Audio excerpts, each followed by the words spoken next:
So I'm Don Weber. I've been in recovery for about 15 years now. Full time, work hard at it. I have a job that supports my recovery. Has really made me learn about recovery from an academic perspective, and I teach recovery and I work at it. Both in my day job, but more so in my life outside of my day job. I work at my recovery, which really happens a lot primarily with my chainsaw work / logging. And that's done a tremendous amount for me in my recovery, is my logging work. But it all started back in, I think it was in 1990. I went through a divorce, and I did not want the divorce, and I had a really hard time with it. And about a year into it, I wound up having a nervous breakdown and was hospitalized, and got out of the hospital and really had no understanding about anything. And I spent the next year muddling my way through life, and then I was hospitalized again. And when I was in the hospital the second time, I woke up in the middle of the night in a panic attack. And I went out in the hall, and I was standing up against the wall in the hall, and I just said to myself, no matter what, I can never be this sick again. And that was the point where I accepted a divorce and started trying to move on with my life. And I moved from Pennsylvania back here to New York, where I grew up and had family, and just went about life. I was diagnosed with depression and clinical depression, and it took a long time for me to discover the reason I had clinical depression was because through my divorce I lost my wife, my daughter, my home, my business, and my private 500-acre hunting preserve. And what I eventually learned and figured out was the reason I had depression was because I had a tremendous loss in my life. And that just was never addressed. You know, I was only addressed from a medical perspective of clinical depression. Once I understood my problem of loss, I set about rebuilding my life. And that was just a major turning point. I had one person, the first time I ever heard the word recovery, and something explained to me about recovery. And they explained that recovery from mental illness is not like recovering from a broken bone or recovering from financial disaster or recovering from an operation. All those have their own type of recovery, or recovery from alcohol or substance abuse. Recovery from mental illness is different. What does recovery from mental illness look like? And once I understood that and set out about rebuilding my life, it was just a tremendous turnaround. Now mind you, it was, I don't even know how many years, I want to say 10, I don't even know how many years, before I understood that and started to rebuild my life. And instantly, as soon as I did that, I understood that and did that, I became an empowered person, and just everything I did was working towards making my life better. I just do it. I still do it every single day. I still want my life to be better, and I'm always looking to pursue my full potential. What was the act, or what did you do that caused you to be hospitalized? So I was under stress for a long time, and I didn't understand stress. I mean, I was totally ignorant of mental health, period. And going through the divorce that I did not want put me under a lot of stress for a long, long time. And now I know about cortisol and what that does to your body and to your brain. And eventually it got the best of me.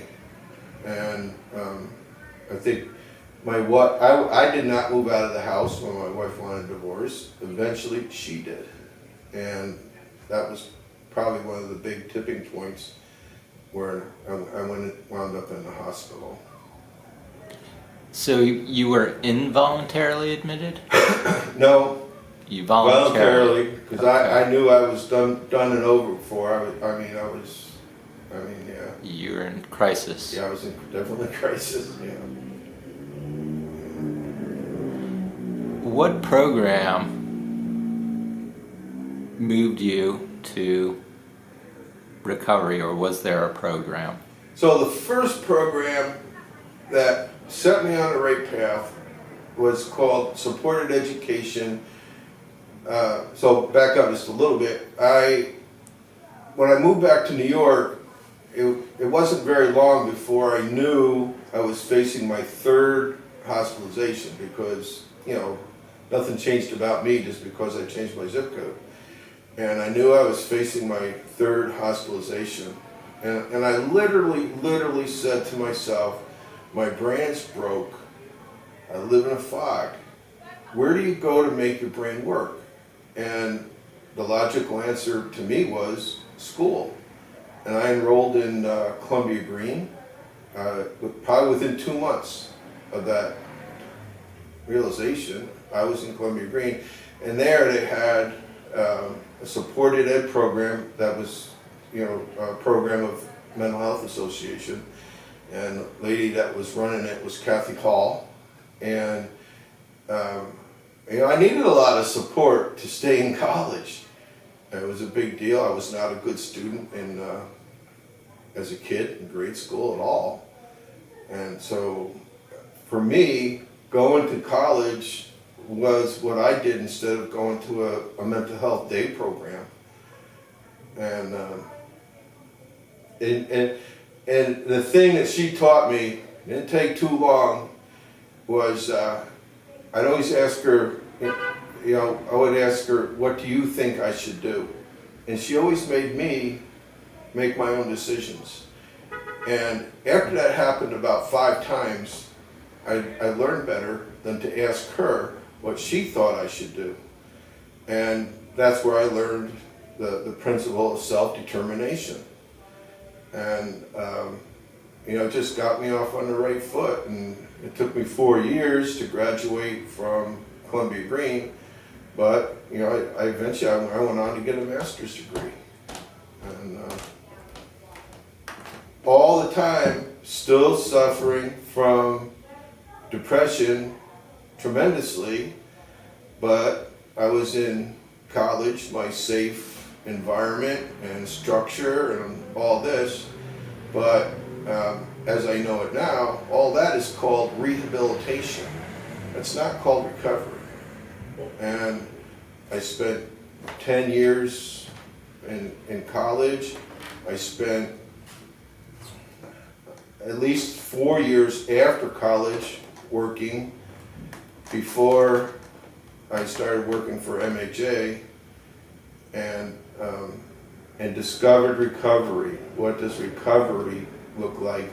Not just medical stabilization or deinstitutionalization or rehabilitation, all great things, all important things to have a healthy recovery, but none of them were recovery. And once I understood recovery and learned about it, I just took off like a rocket, and I just don't stop.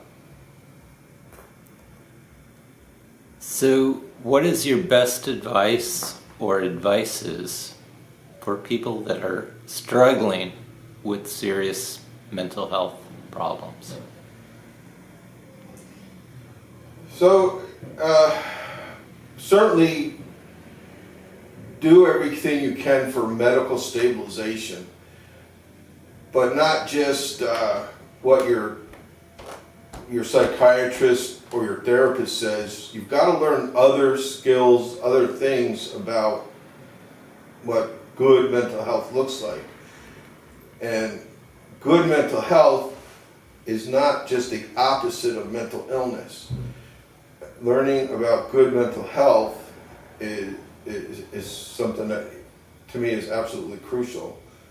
And because I wound up learning so much through an academic